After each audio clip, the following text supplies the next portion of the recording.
Sobat YKB, senang dapat berjumpa dengan saudara dalam acara Wasiat Kekal, berupa renungan firman Tuhan yang memandu kehidupan kita.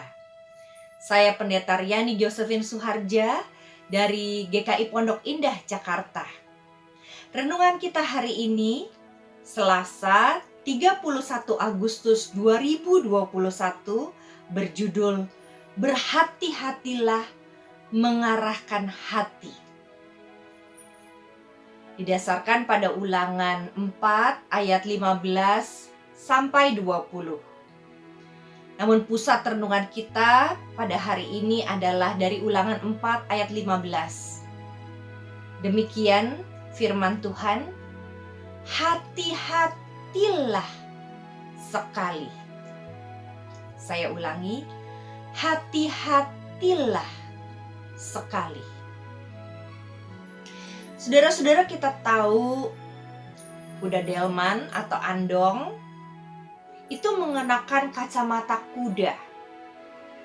Kacamata kuda atau horse blinders berfungsi menutup mata kuda supaya kuda itu tidak dapat melihat ke samping dan ke belakang. Kuda jadi tidak mudah terpikat atau panik kepada hal-hal di samping atau di belakangnya. Kacamata kuda menjadi alat supaya kuda dapat diarahkan dengan baik. Saudara, dalam bacaan kita, Musa rindu umat Israel yang dipimpin itu taat dan setia kepada Tuhan saja. Nasihat Musa kepada Israel sangat jelas. Hati-hatilah sekali, supaya kamu jangan berlaku busuk dengan membuat bagimu patung yang menyerupai berhala apapun. Di ayat 15 sampai 16. Musa tahu, saudara, Tuhan yang telah menuntun umat keluar dari Mesir adalah Allah yang cemburu. Kita bisa lihat dari Keluaran 20 ayat 5 atau Ulangan 5 ayat 9. Tuhan menghendaki umatnya untuk mengarahkan hati hanya kepada Tuhan. Ibarat kacamata kuda, saudara.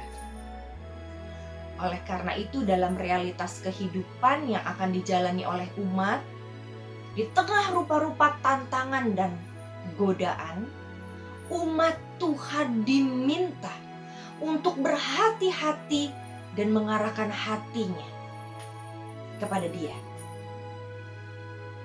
Realitas kehidupan kita ini, khususnya di tengah-tengah banyaknya hal-hal yang mengikat, menjerat, membuat kita perlu lebih waspada dan hati-hati.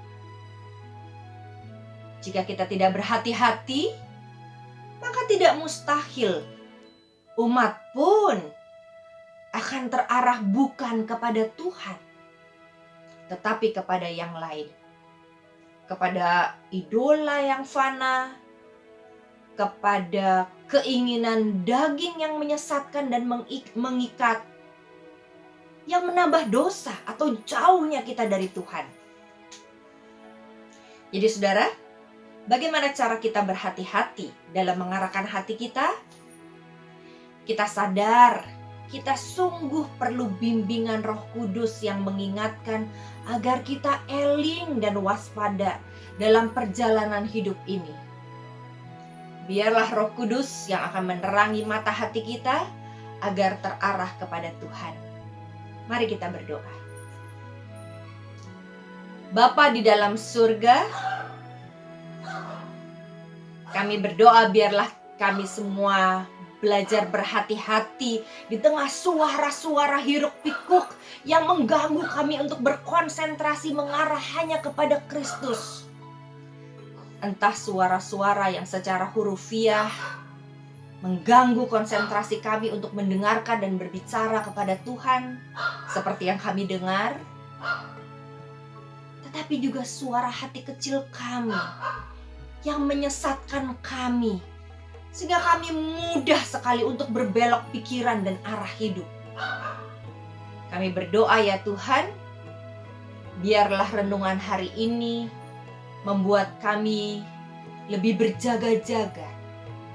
Bukan hanya telinga kami, dalam pergaulan kami, bahkan juga ketika kami berkonsentrasi untuk mengarahkan hati kami mendengar dan menjadi pelaku dari pesan firman Tuhan.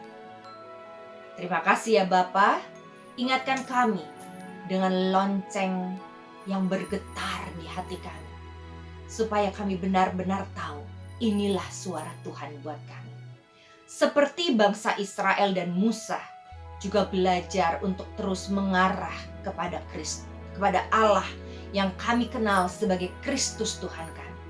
Dalam nama Tuhan Yesus kami berdoa dan memohon. Amin. Saudara-saudara, demikianlah renungan kita hari ini. Jangan lupa subscribe dan like dan bagikan kepada yang lain. Damai Tuhan beserta saudara.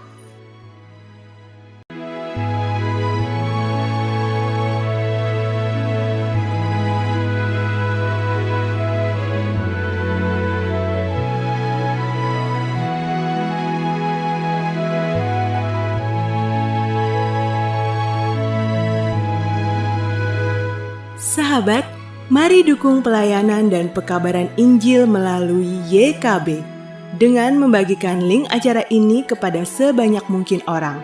Dukungan juga dapat saudara lakukan dengan mentransfer dukungan finansial ke rekening BCA ke nomor 450 305 2990 450 305 2990 atas nama Yayasan Komunikasi Bersama.